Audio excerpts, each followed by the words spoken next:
I say it every year when I go up to Mohegan Sun for the Connecticut State Basketball Championships. Nobody in the Tri-State runs a better championship weekend than the Cats up there in Uncasville, Connecticut. New York, good job. Ain't Mohegan Sun. New Jersey, good job. Ain't Mohegan. It's electric. And then when the games play out the way they do in front of those huge crowds with the music, I mean, they don't miss a beat. Well, they shouldn't miss a beat. It's Mohegan Sun. They're all about entertainment. But if you put a bad show on the big stage, all that other stuff doesn't work. And we'll get to that in just a second. Before we start this Connecticut Quick Hits Boys edition, I just want to say this. I don't know where. I do not know. And I have to check. Bad job by me. If one of the guys in there, Russell, if you could take a look on the Fast Break Show, Devaney's rankings, I want to know where the Wilton girls are rated in the Tri-State. Now listen, the team they played, I think it was South Windsor, they're going to beat them 10 out of 10 times. They're much bigger, the whole thing. But when you look at the body of work that Wilton put in, and listen, I'm a performance scout here coming in. They're number 20 in the poll. That's a bad job by those guys who do the girls' poll. Bad job. Because what I saw is a coach who knows how to coach. I saw girls who know how to play. I saw athletes running around. And what I like better than anything, I love the spacing they had on the floor. That is a terrific basketball team. Well-coached athletes. A lot of these girls now will jump right into lacrosse and put in the sticks and off and go. Listen, I went up there early. I'm not going to lie, I was not going to watch the Wilton girls game, and I got caught up in the execution on how they play basketball. Kudo to the Wilton girls. Kudo to the coaching staff, although I wouldn't have had the starters in the game at the end. I will say that. I know these girls have been around playing with each other forever. Take them out. Give them that curtain call that they deserve. Other than that, I thought Wilton was absolutely terrific. Now, riddle me this, Batman. What's worse, getting to the state championship and losing, seemingly, the last 3 or 4 years, or not getting to the championship? What's worse, the heartache of losing a championship or the disappointment of not even getting there? Well, for Fairfield Prep, before this year started, Leo Redgate's Jesuits had reached Mohegan Sun 3 of the last 4 years. And those 3 trips, up 395, they came back home disappointed. They almost didn't have the opportunity this year to be joyful or disappointed. Because it's all about surviving and advancing. And when you play a team as much as they have played Hill House, the academics out of New Haven, at one point, statistically, the odds are not going to be in your favor, like they were for years, when Fairfield Prep could never, ever beat Hill House. And now, after the overtime semifinal victory in a game where Prep did not play great, they were moving to the championship for the 4th time in 5 years. And aren't they lucky that Dennis Kelly decided to bring his son Richie back home? Connecticut kid. A year ago, Rich was playing for his uncle Kevin Boyle for the #1 team in America, Mount Vernon. Didn't get a lot of run with those guys. He did with the Prep. And the reason Prep got by Hill House, because the kid came back home. How'd it happen?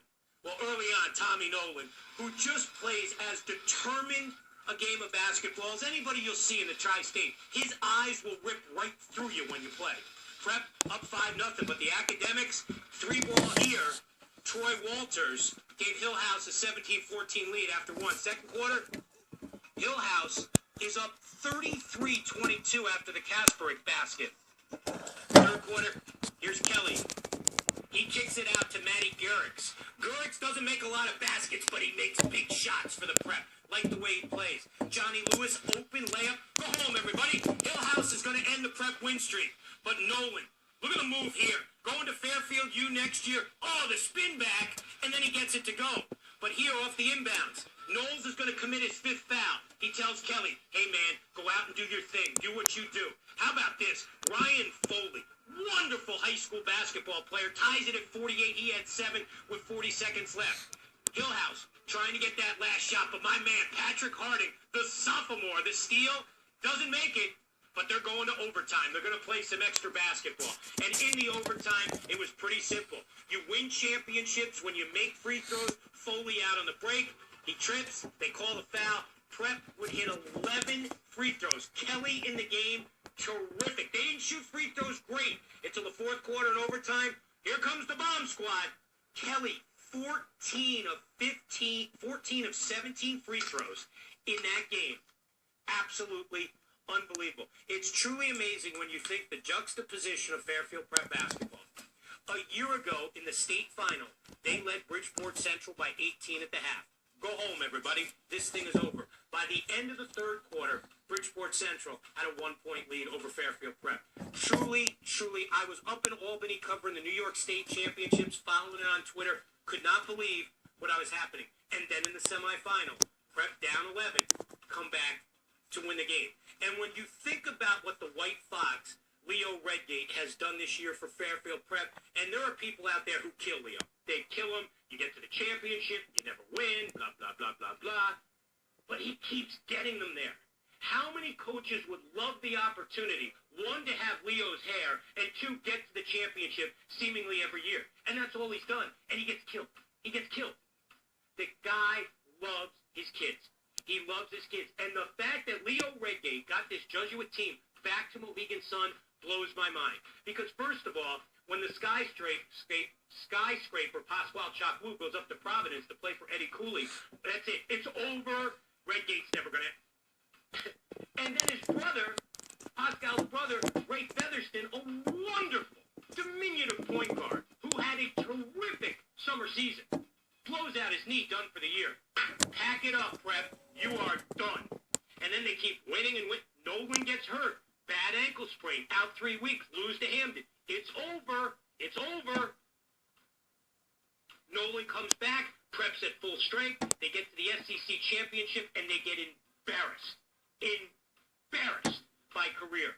Redgate, that mastermind, tells his kids at the half, you know what? If you want to play individual basketball, if you want to play that AAU garbage, go out there and embarrass yourselves like you did in the first half. And you know what they did? They did. They lost the game by 22, and I remembered saying when I read that, I was not at the game, but when I read Redgate's comments, I said to myself, he's either absolutely insane or he's brilliant like a white fox. So they get the bye in the first round because they're the top seed. Then in that next game, the second round game, I wanted to see what would happen. They won by like 40. There's something underneath that white hair. It's a brilliant basketball mind. He challenged his kids. And those kids could have gone 1 or 2 things. They could have turned their back on the coach and said, forget him. Or they could have bought in like they had all year. And they bought in. And in the championship game, the White Fox said to his guys, listen, if we want to win that first championship since 1997, the plan, it's simple, but it's going to be hard to execute. We have got to slow down Jeremiah Livingston because there was nobody in the state of Connecticut. Nobody playing better in the postseason than Jeremiah Livingston for Westhill. You know what he did in the FCX semifinals, 38. You know what he did in the FCX championship, 40. In the playoffs, 28, 32, 27. Was unstoppable. We can't let him beat us. And what they did, Garrick's playing great defense, Foley playing great defense, the whole team, when Livingston would get into the lane, they would collapse, made it very difficult. He made 1 field goal in the game, 9 of 11 from the free throw line. The quest was, shut him down, we have a chance. That's what they did, and that's why they cashed in at Mohegan Sun. Here we go, up to Uncasville. I love Tyrell Alexander. The A-Train gives you everything he has every night out, 14 in this game. Bashan Natil, how about this? Knocking down the corner trifecta in front of the bomb squad. That quieted them, 13-9. How about Prep's Joe DeGeneiro? He's not going to get a lot of points, but he's going to give you toughness. Man, he's got that bandage under his eye all cut up. Love the way he gets after it. Gives him that dimension of toughness. C.J. Donaldson, fighter. gamer, spinner, gets it to go. The Vikes up 22-19. Here's my man, Kelly. Going to give Prep a lead. Look at him get into the lane. Man, you know who's going up against all those All-Americans down there in Florida at Mount Vernon, so that's why you can get into the lane in Connecticut when you're going against all those cats. Here's Alexander. Look at this guy. Now, I'd take the A-Train on my team any day of the week. And then Donaldson. He's got a funky shot, but, man, he's got great results. Knocks it down, 26-23. CJ had 14. 8 seconds left in the half. Natil said, hey, Bomb Squad, remember me? Quiet down, guys. The Vikes go into the locker room up 29-26. Third quarter, here's Livingston. His only field goal of the game. Steps into the three, knocks it down, 32-28. And when Juan De La Cruz steps into the passing lane, you thought Westhill was going to go on and win their first ever state basketball title. His only basket made it 34-28. Flash ahead. Closing seconds of the third. Nolan keeps the dribble, knocks it off the backboard. They were down 5 before he hit that shot. It was 44-42. Prep trailed by 2. Foley, look at the unbelievable dish to my man Patrick Harding. He's a sophomore, had 13 in the game. Love the way he played. He's going to be a really good college basketball player in a few years. C.J. Donaldson, big layup there. Gives the Vikings a 46-44 lead. Tied at 46. Harding, the great court awareness. Kicks it out to Kelly, and Richie lines it up and knocks it down. Gives the Prep a 49-46 lead with under 4 minutes to go. Prep up 1. Kelly, 40 seconds left, like he did against Hillhouse. So calmly goes to the free throw line. Makes his first. Number 14 makes his second. Vikings down now 51-48. Under 10 seconds. Donaldson, smart play. Don't chase the 3. Go get the 2. And it looked like it would work. Donaldson jacked up. Westhill jacked up. 51-50. They trail. 10 seconds left. Foley with that big arm. Going deep. Nolan going to get fouled by the A-Train. He'd go to the free throw line. If he can make 2, they're up 3. Front end of the 1-and-1. The Fairfield recruit rims it. Westhill with a chance to win. Donaldson gets it. A little confusion here in the backcourt. Gives it up. Gets it back. Prep scrapping. Donaldson gets it across the court. Natil finally going to get it from De La Cruz. The shot off the mark.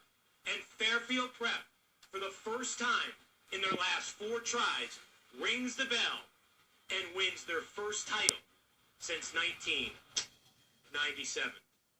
An unbelievable job by Prep. An unbelievable job by Howard White. I sat on the bench with Coach White before the game, and he was part of that Sacred Heart 1986 National Championship team when he played under the great Dave Vike. And I said, Coach, as a player walking into Springfield that day to play that championship game, or here as a coach? And he said, tingles both times. Congratulations to Westhill, a great run. It energized that school. It was so fun kind of parachuting in and watching the Vikings play 4 or 5 times this year. Loved everything about them. Great year. You didn't win the championship of the state, but you're champions. You really are. The kids, they're great kids. They really are. And they play for a great coach in Howard White. For Nolan, it's simple.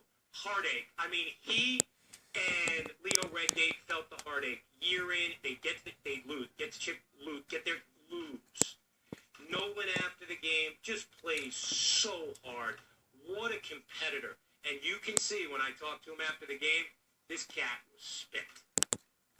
I knew that tonight I was going to have my team behind me, and everyone on my team played incredible. From the last guy on the bench to the leading scorers, it was just incredible. And our coaching staff did a great job getting us ready for this game, and we're state champs. When you walked out of the locker room tonight at this game, knowing that a year ago in the same situation you were up 18 and everybody thought you were going to win that game, what did you say to the team when you came out of the locker room? I said, you know what? I said, guys, we're playing great defense right now. The defense doesn't have to do anything, but we got to score some points. And no matter what, this is the last half of basketball, and how do you guys want to go out, win or lose? And that's what we said to them, and we came out, we fought hard. It was trading buckets each time, and the game could have gone either way. To get a championship in your final high school game, is it everything you thought it would be? Everything I could have ever asked for. Anything. It's the most greatest moment of my entire life. Absolutely. One heck of a crowd here, huh? Oh, yeah. Our student section is great. Our school is great. We have all our fans are behind us. All my parents, my family, everyone's family just did a great job all year following us and getting behind us. When the ball rolled off the rim, what were those next 10 seconds seconds of your life like? Well, you know what? To be honest, I wasn't thinking. I was just like, we gotta get a stop. That's the last shot in the corner. That 1 second felt like 1,000 seconds. It was crazy. But you know what? We got lucky. That last shot, and he missed it. And we came away with it, and it was awesome. We're state champions. When the horn went off, do you remember what your first emotion was? I ran straight to Leo, hugged him as hard as I could, and I told him I loved it because no one deserves it more than Leo, you know? He's been taking a lot of heat for the years. When we lose a game, he puts it all on himself. When we win a game, he gives all the credit to us. And you know what? He's a great coach, and this is awesome to get it for him. Did you think after you lost a career by 22 in the league championship that you guys would be the state champs? To be honest, I did. You know what? We said we couldn't. After that game, we're like, we don't want to go out like this. We don't want to lose a big game like this. And we fought hard all postseason long. We were down 11 going into the second half last game, and we came out with a victory. When I fouled out with 3 minutes left, and my whole team rallied behind me and won the game, and then we come here tonight and fought even harder and came out with a victory. When you've been here before and you don't get what you want, and then you finally get it, what are you going to do with this medal? I'm going to go hang this up in my room, frame it, look at it every night, kiss it a little bit. I'm going to do everything. I love this thing now. And I can't wait to put that trophy, that championship trophy back to our school. They got to give out bigger medals. It's tiny. Way to go, Knowles. I love the way you compete. I absolutely love the way you compete. You know, when you think of Mount Bird Academy, they're much maligned because kids from all over America will transfer into Mount Bird. Nobody leaves, except Rich Kelly. And again, Kevin Boyle's his uncle, the head coach. He said, come down, experience this. And you know what I love? The guy's a baller, okay? And so what's he want to run around and say, I was part of the #1 team in America, blah, blah, blah, blah, blah. No, the kid wants to play, you know, and he would get in some games down there. But he was a major part of this championship team. And the fact that he came home to be a normal high school kid, to play on a normal high school team, oh, man, that's got to be great. When you practice, it's like, one All-American go over here, one All-American go over there. So if you can practice against them, you can play against anybody. When you launched and got up to get into that three, what are you thinking when it left your hand? Pat gave me a great pass. It was like, I think it was like my second three of the night. As soon as I let go, I knew it was good. When you play for the #1 team in America, everywhere you go, everyone, here they come, here they come. But I would think this experience is the greatest basketball experience of your life. By far. By far. I wasn't, like, last year it was great to be there. I got a lot better, but you don't feel as great when you win because you're not as big a part of it. But this is, like, easily the greatest fit I've ever had.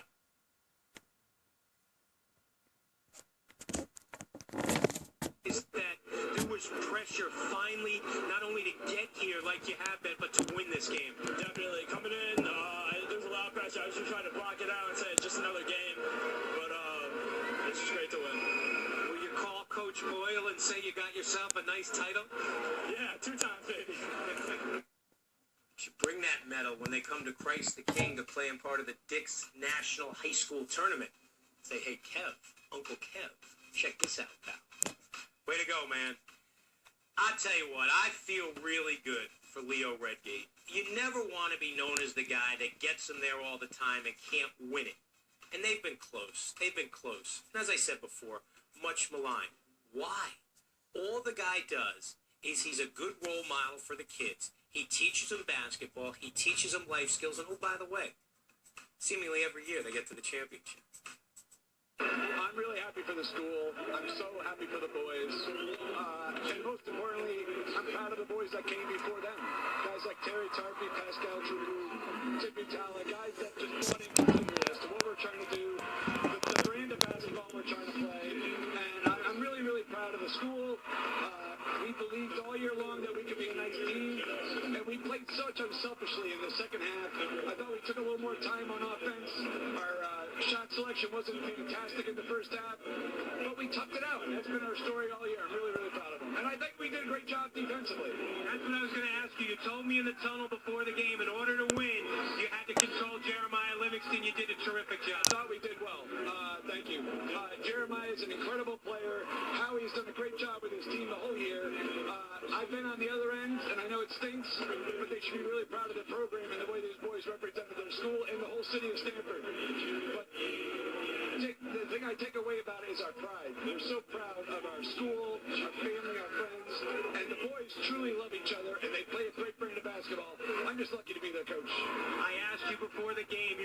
18 at the half a year ago in the state final right here. And I said to you, what did you say to the guys before they went out for the second half? You said, let's finish the job. It took a year, but you finished the job. We did. Like I said, I think this also goes to the guys that weren't able to finish the job. And a lot of them are here tonight. So I think that's another great thing about Fairfield Prep is we always just stay together. It's just a game, but I'm really, really happy that we came out on top tonight. Be a good night. It'll be fun. That was great. Terry Tarpey was back at the game, one of the best players in the CAA, came home from William and Mary to watch his old coach and his old team, his old school, win that championship. So congratulations to Fairfield Prep, and once again, a great job by Westhill. You made high school basketball a lot of fun to cover in Connecticut this year. Much like Redgate would get to the championship and not win it, the great Pat Urena, who was a stud